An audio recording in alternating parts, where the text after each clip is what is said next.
Peggy 18.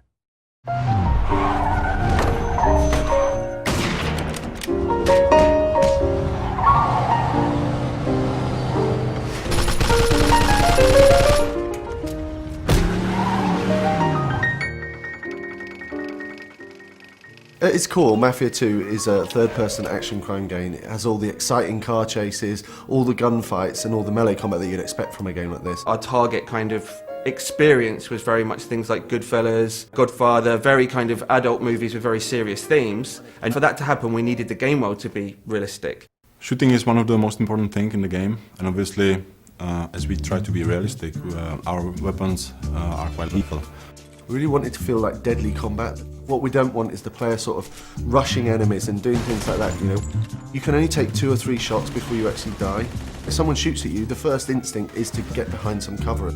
It really feeds into that intense feeling that we really want from the gun combat experience. We spent a lot of time and effort on the cover system because the player will spend a lot of time using it. But you have to be careful because the cover can often be easily destroyed. So if you're hiding behind a fence and it starts to disintegrate, it's time to move elsewhere. This destructibility was a big thing for us. We wanted to fill the whole city with a massive number of destructible objects, so the player felt that they could pretty much destroy anything.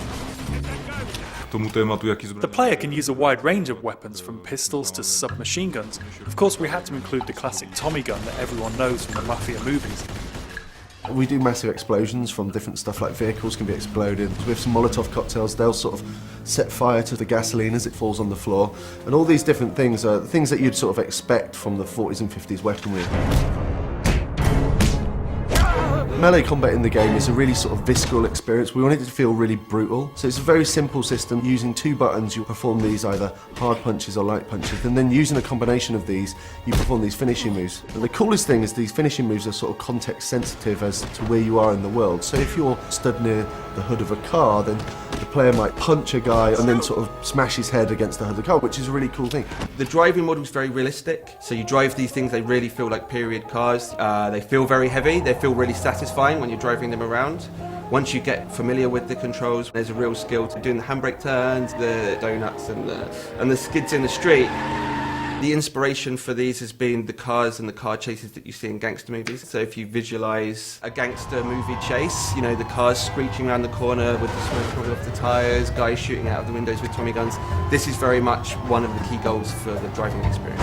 We've got like a few features in the game which allow the player to sort of like personalise their vehicle. In the body shops you can customise the car a fair deal. You choose the car that you like the best. You know, I'm going to choose to take this car on the mission because it's better than every other car in the city. I think that's a pretty cool decision to make. Our gameplay is great. We've got shooting, car chasing, everything a game needs, but we also need to link it to the story to create a believable game.